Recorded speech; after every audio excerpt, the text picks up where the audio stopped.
नेता दो तरह के होते हैं, एक वो जो फाइलों से सरकार को चलाते हैं और दूसरे वो जो मैदान में उतरकर सिस्टम चलाते हैं। उत्तराखंड के मुख्यमंत्री पुष्कर सिंह धामी किस श्रेणी में आते हैं? क्या वजह है कि चारधाम यात्रा हो, आपदा हो, कानून व्यवस्था हो, निवेश हो या गांव का कोई छोटा प्रमाण पत्र, हर जगह मुख्यमंत्री खुद मॉनिटरिंग करते हुए नजर आ जाते हैं। आज हम बात राजनीति की नहीं करने वाले हैं। आज हम समझेंगे सीएम पुष्कर सिंह धामी की वर्किंग स्ट्रेटेजी, जिसने उन्हें सिर्फ एक मुख्यमंत्री नहीं बल्कि एक फील्ड एडमिनिस्ट्रेटर के रूप में स्थापित किया है।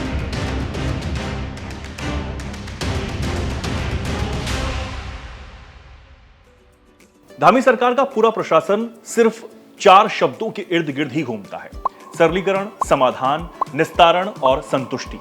यहां ध्यान दीजिए, सरलीकरण यानी प्रक्रिया को बेहद आसान बना देना, समाधान यानी समस्या समझना, निस्तारण यानी समय पर उसका समाधान भी करना, और अंत में है संतुष्टि यानी सरकार का काम तभी पूरा माना जाएगा जब नागरिक संतुष्ट हो जाए। यही सोच बाकी राज्यों से सीएम धामी के मॉडल को अलग बनाती है। पुष्कर सिंह धामी की सबसे बड़ी प्रशासनिक पहचान आखिर क्या है? Field presence. सीएम धामी लगातार ग्राउंड जीरो पर नजर आते हैं, चाहे चारधाम यात्रा हो, बारिश और आपदा हो, सड़क निर्माण हो, अस्पताल हो या किसी जिले का औचक निरीक्षण। मुख्यमंत्री खुद मौके पर जाकर समीक्षा करते हुए नजर आ जाते हैं। यानी मॉनिटरिंग सिर्फ रिपोर्ट से नहीं होती, रियलिटी से होती है। इसी वजह से अधिकारी भी जानते हैं कि मुख्यमंत्री किसी भी वक्त ग्राउंड इंस्पेक्शन कर सकते हैं, और यही सिस्टम को एक्टिव बनाए रखता है। यहीं से आता है जन जन की सरकार, जन जन के द्वार। यह सिर्फ एक सरकारी कार्यक्रम भर नहीं बल्कि गवर्नेंस फिलॉसफी है। पहले चरण में लगातार 45 दिनों तक प्रशासन गांव-गांव गया, लोगों के घरों के पास जाति प्रमाण पत्र बने, आय प्रमाण पत्र बने, पेंशन जोड़ी गई, बिजली की छोटी समस्याओं को हल किया गया, सड़कों की शिकायतें दर्ज हुई, अस्पतालों से जुड़े मामलों का समाधान हुआ, और जो लोग सरकारी योजनाओं से छूट गए थे उन्हें जोड़ लिया गया। यानी सिटीजन को गवर्नमेंट ऑफिस नहीं जाना पड़ रहा बल्कि गवर्नमेंट सिटीजन के पास पहुंची है। जनता की सकारात्मक प्रतिक्रिया के बाद इस अभियान का दूसरा चरण भी शुरू किया गया, और मुख्यमंत्री ने सभी अधिकारियों को स्पष्ट निर्देश दिए: समर्पण के साथ काम कीजिए, लोगों की समस्या वहीं हल कीजिए जहां वो रहते हैं। यही एडमिनिस्ट्रेटिव डिसेंट्रलाइजेशन है। अब सवाल, एक मुख्यमंत्री पूरे राज्य को कैसे नियंत्रित करता है? जवाब है कम्युनिकेशन। सीएम धामी नियमित रूप से अधिकारियों से संवाद करते हैं, कर्मचारी संगठनों से मिलते हैं, जनता से सीधी बातचीत करते हैं, जिले की समीक्षा को करते हैं। उनकी बैठकों में एक चीज पूरी तरह कॉमन होती है: डेडलाइंस। हर योजना के साथ टाइमलाइन, हर अधिकारी के साथ अकाउंटेबिलिटी, हर विभाग के साथ मॉनिटरिंग। यानी मीटिंग खत्म होने के बाद काम शुरू होता है। सीएम पुष्कर सिंह धामी ने प्रशासन में एक स्पष्ट संदेश दे दिया है: भ्रष्टाचार के लिए कोई जगह नहीं है। इसी सोच की वजह से उन्होंने कई संवेदनशील मामलों में सख्त कार्रवाई की है। लेकिन इससे भी बड़ा संदेश क्या था? सिस्टम में फियर ऑफ अकाउंटेबिलिटी, यानी अगर नियम टूटे तो कार्रवाई तो भैया होगी। यही वजह है कि पारदर्शिता उनके प्रशासन का मुख्य स्तंभ बन चुकी है। लीडरशिप का असली टेस्ट संकट में होता है। सीएम धामी की कार्यशैली की सबसे बड़ी ताकत fast decisions.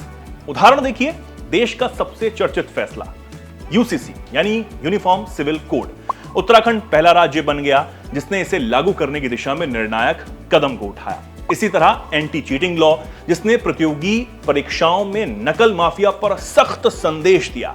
Anti conversion law, जिसे सरकार ने सामाजिक सुरक्षा के दृष्टिकोण से लागू किया। इन सभी फैसलों में एक बात बिल्कुल समान थी: डिले नहीं, डिसीजन। चारधाम यात्रा सिर्फ धार्मिक आयोजन नहीं, यह दुनिया के सबसे कठिन माउंटेन पिलग्रिमेज सिस्टम्स में से एक है। हर साल लाखों श्रद्धालु, हजारों वाहन, खराब मौसम, भूस्खलन, हेलीकॉप्टर संचालन, भीड़ नियंत्रण। इसीलिए ही सीएम धामी ने चारधाम यात्रा को सिर्फ धार्मिक आयोजन नहीं बल्कि मिशन मोड ऑपरेशन बनाया है। उन्होंने ये निर्देश दिए हैं कि एआई आधारित निगरानी, CCTV surveillance, digital crowd monitoring, slot based registration, helicopter SOP का सख्त पालन, ओवरलोडिंग पर रोक, प्लास्टिक मुक्त यात्रा, 24 घंटे control room, medical units, disaster ready team, alternative traffic routes, और सबसे महत्वपूर्ण, उन्होंने ये कहा है कि कमर्शियल इंटरेस्ट से पहले ह्यूमन सेंसिटिविटी, यानी यात्री पहले व्यापार बाद में। उत्तराखंड एक पहाड़ी राज्य है। यहां सबसे बड़ी चुनौती क्या है? विकास भी चाहिए और प्रकृति भी बचानी है। यहीं धाकड़ धामी का सबसे अलग मॉडल सामने आता है, इकोनॉमी प्लस इकोलॉजी। उन्होंने ग्रीन इकोनॉमी की बात की है, carbon credit, circular economy, youth skill development, innovation, technology, community participation, यानी विकास भी होगा लेकिन प्रकृति की कीमत पर नहीं। अगर आप यहां ध्यान दें, धामी प्रशासन लगातार टेक्नोलॉजी को गवर्नेंस से भी जोड़ रहा है। AI based early warning, drone monitoring, GIS mapping, digital monitoring, online registration, real time review, ये सभी संकेत हैं कि उत्तराखंड पारंपरिक प्रशासन से स्मार्ट गवर्नेंस की ओर तेजी से आगे बढ़ रहा है। धामी सरकार 2047 का सोच रही है, विकसित Uttarakhand 2047। Long term financial planning, resource based economy, tourism, infrastructure, employment, environment, culture, technology, यानी शॉर्ट टर्म पॉलिटिक्स नहीं, लॉन्ग टर्म गवर्नेंस। एक अच्छी लीडरशिप सिर्फ सड़क और पुल नहीं बनाती, वो समाज भी बनाती है। हाल ही में मुख्यमंत्री ने राज्य के वरिष्ठ साहित्यकारों से भी संवाद किया। उन्होंने पुस्तक संस्कृति को बढ़ावा देने, युवाओं में पढ़ने की आदत विकसित करने, स्थानीय पुस्तकालयों के लिए पुस्तकें खरीदने, 1000 बुक डोनेशन कैंपेन का समर्थन करने और उत्तराखंड में 2 लिटरेरी विलेजेस विकसित करने की भी घोषणा की है। यानी विकास केवल इंफ्रास्ट्रक्चर तक ही सीमित नहीं है, बल्कि संस्कृति, भाषा और बौद्धिक विरासत को भी राज्य की प्रगति का हिस्सा माना जा रहा है। अगर पूरे मॉडल को एक लाइन में हम समझते हैं तो वो ये है कि field leadership, fast decisions, technology, transparency, public connect, long term vision.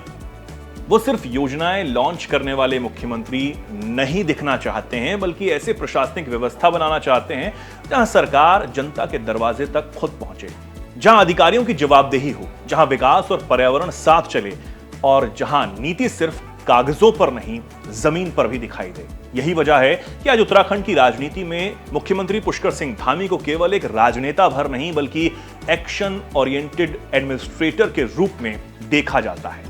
तो आपकी नजर में एक सफल मुख्यमंत्री की सबसे बड़ी पहचान आखिर क्या होनी चाहिए? विजन, स्पीड, ट्रांसपेरेंसी या फिर ग्राउंड कनेक्ट? अपनी राय हमें कमेंट बॉक्स में जरूर लिखकर बताएं। अगर आपको ऐसी ही गहराई से किए गए राजनीतिक और प्रशासनिक विश्लेषण पसंद आते हैं तो इस चैनल को सब्सक्राइब करें और इस वीडियो को ज्यादा से ज्यादा शेयर भी करें। धन्यवाद।